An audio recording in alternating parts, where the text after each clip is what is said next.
This is another episode of the Crow Debunkery project. We will be taking another look at the so-called Lunar Wave and looking at the evidence to see if we can find what is causing them. Is it really a glitch in the moon hologram as claimed by Crow, or could there possibly be another explanation? But first of all, I've got some breaking news. I've been sent a spectacular clip of the Lunar Wave, the glitch in the moon hologram, as seen from Zurich, Switzerland in 2014. And we're going to take a look at that clip right now. I've slowed this clip down by half speed. We can see the ordinary type of atmospheric disturbance, plus we can also see this spectacular lunar wave. This is by far the best lunar wave footage that I've seen to date. It is clear that there has been a serious glitch in the lunar hologram, as we can see in this video. Let's watch this clip through one more time. The ruling elite obviously have problems with their hologram technology. This is clearly undeniable proof of the lunar wave hologram discovered by Crrow777. This can no longer be doubted by anyone at all, or can it? Let's take another look, shall we?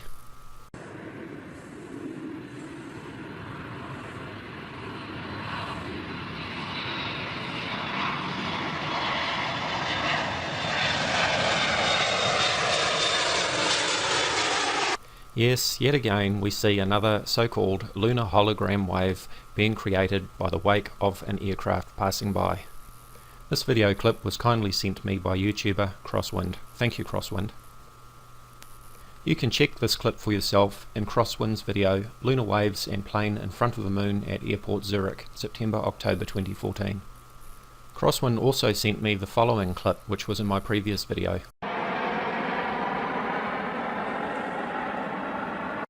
Let's watch that clip again at half speed and zoomed up.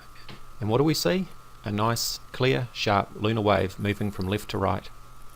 Some people have protested that we only see one wave in this clip instead of two, as we see in some of Crow's videos, but they seem to forget that this video clip is only 5 seconds long and was part of a longer compilation that was heavily edited. Crosswind has sent me the original clip and I've slowed it down half speed, which is why it is now 10 seconds long. Here is the original 5-second clip that Crosswind sent me. And again, you can find this original clip in Crosswind's video, Planes Crossing the Moon and Sun, March 2014 NR3 on his YouTube channel. Thank you, Crosswind. Now I should point out that when we look at the moon through a telescope such as Crow's, we are looking at a field of view of approximately half of 1 degree. Here is the equivalent field of view using one of Crosswind's videos. As you can see, it would be very easy to miss a plane that was flying next to the moon but not quite in the field of view of the camera. Crow uses a protractor to show the angle of the lunar wave in his videos, but just how big is the disk of the moon when we look at it in the sky?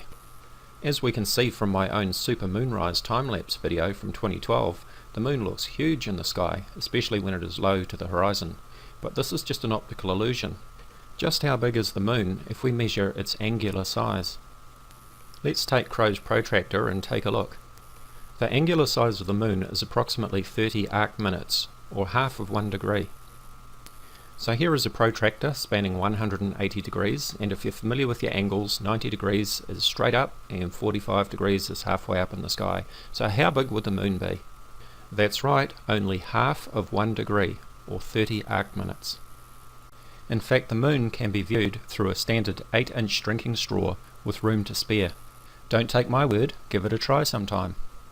So with the moon being such a tiny little spot in the sky, is it really surprising that a plane could fly by the moon and leave a wake causing a lunar wave yet not be seen in the video? Well, that's exactly what happened to Astronomy Live when he was filming the moon just a couple of days ago. Watch the top right hand corner as he's talking. March at an increased frequency, so I offered to observe the moon with him live. I could provide my view of the moon here, and he could provide his view of the moon. I believe he's in California, and we can observe it simultaneously from opposite sides of the country. So if we see a distortion, well, there's one now. And sure enough, a plane just flew by the moon. Oh, how's that for timing? Speak of the devil. Here is a zoomed up replay of the distortion that Astronomy Live saw when that plane flew past the moon. While it's true that this example is not as clear and sharp as Crow's lunar wave, it just goes to show that a plane can fly past the moon and leave a wake without the plane being seen in the video, just as we see in Astronomy Live's video. Now let's revisit the point that some people are making that there are often two lunar waves visible in each example of Crrow's videos. What could possibly account for this? Well, of course, as we see in this video by Flugsnug, called Wave Vortex Variety, aircraft create wingtip vortices that are only visible under certain conditions, such as high humidity and rain. Here are some short clips from Flugsnug's video. Obviously, air currents could cause these wingtip vortices to pass over in front of the moon as the plane passed by. Look at the lensing effect and refraction that is caused by these vortices in the background scenery as the plane comes down. You can clearly see the distortion that is caused by the wake. Here is another clip from Flugsnug's video. Look at all that distortion we can see in the background. This is exactly the sort of distortion that would cause an apparent lunar wave, just like what we see in this video.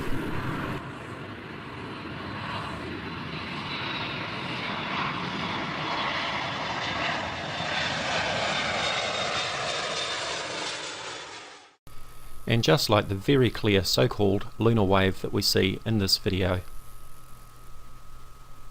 And as I pointed out in my previous video, Crrow777 does in fact live near the very busy San Diego International Airport, and I'm told by others that there are actually several other airports in this area.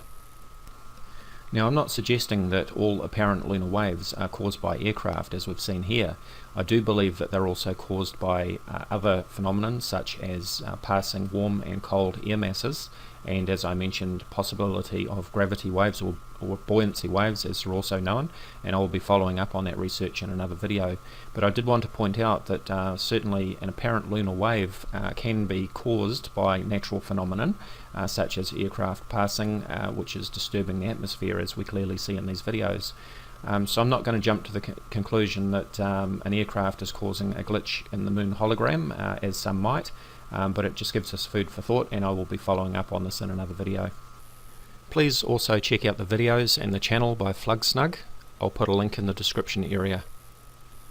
Please stay tuned. I will be following up with more information and more videos on this, and as always, do check out my Facebook discussion page, Voices of Reason to Explain X or VORTEX. You'll find a link in the description area.